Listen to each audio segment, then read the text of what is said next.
presented by SK Raj Films and Music, Gorgama Chowk।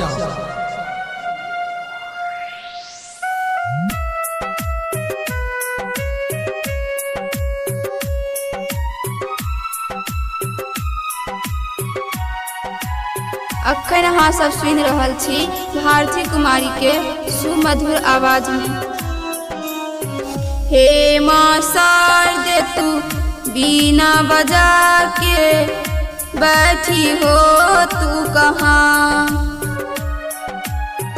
तू है देवी विद्यादानी, मैं हूँ सेवक तेरा।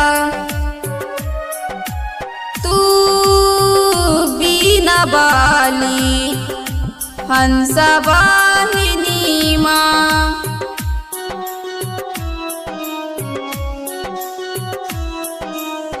शारदे भवानी तू जग कल्याणी, तेरी आगे शीश नवाऊं।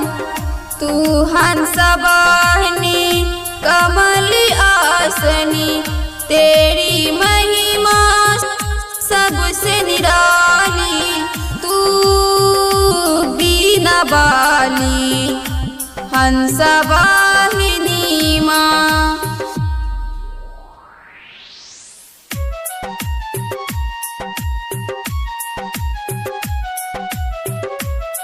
Presented by SK Raj Films and Music, Gorgama Chowk।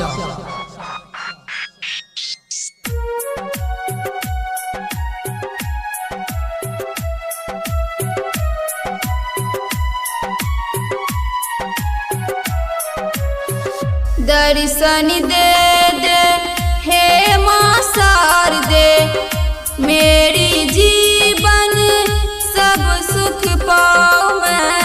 और तुमसे मैं क्या मांगू, मेरी जीवन सब सुख पाऊं मैं।